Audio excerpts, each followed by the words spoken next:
So my always question is, there are diplomatic tensions between Canada and India that is ongoing because of Trudeau's allegation, which India has obviously rejected.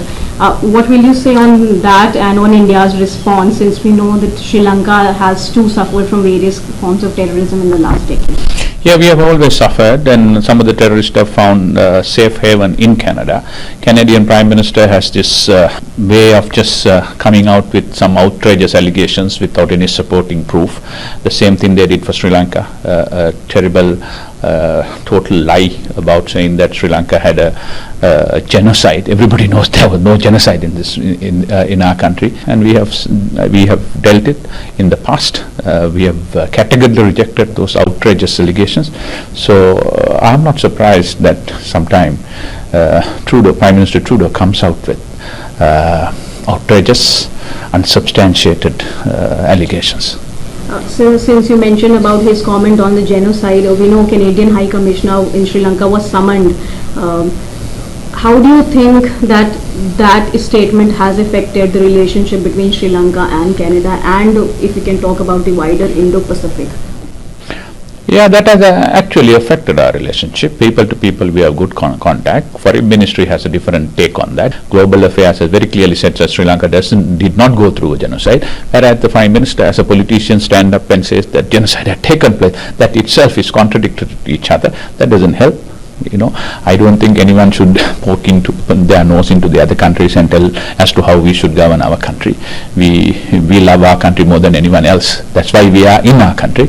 So therefore, we are not very happy about that statement at all.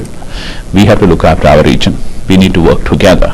That's how we can create a peaceful environment there.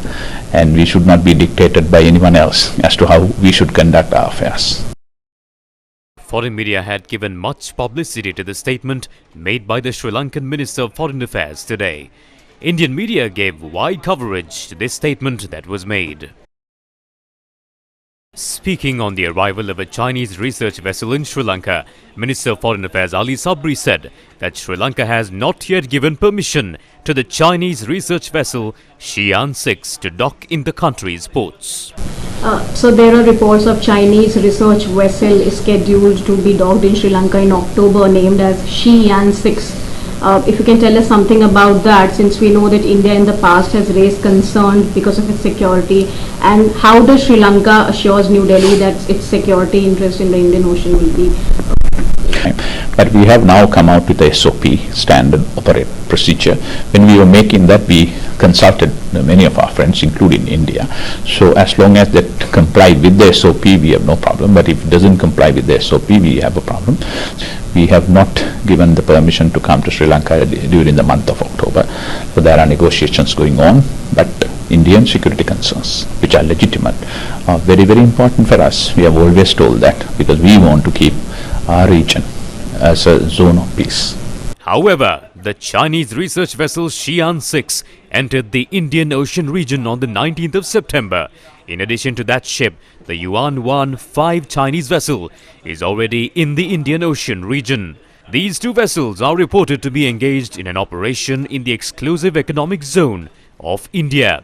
On the 18th of September, news reports quoted the Sri Lanka Navy saying that the Chinese research vessel Xi'an 6 would arrive in Sri Lanka on the 25th of October. It was also announced that the Ministry of Defence has given its approval in this regard as well.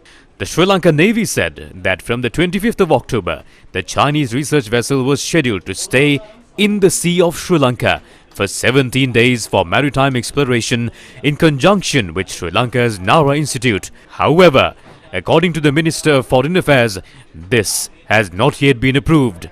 The Minister of Foreign Affairs made a controversial statement about the Chinese research ship and about Canada in the backdrop where the President is repeatedly declaring that he follows a neutral foreign policy for Sri Lanka. During the last visit to New York, President Ranil Wickremesinghe also expressed his views on Sri Lanka's neutral foreign policy. Economic, social, ecological.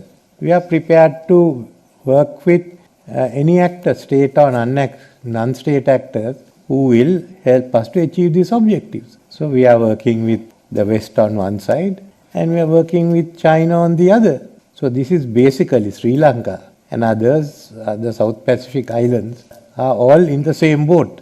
Why we are getting pulled into it, it's difficult for us to understand. Of course, we are crucial. In fact, South Pacific and Indian Ocean are crucial strategically. So we are strategic, but just because we are strategic, it doesn't mean that we are involved in any military alliances with China or anyone else. So it's in this background that we have to look at the geopolitics of our own islands. When the policy of the head of state is such, doesn't the foreign minister's statement on China and Canada raise concerns regarding the foreign policy of Sri Lanka?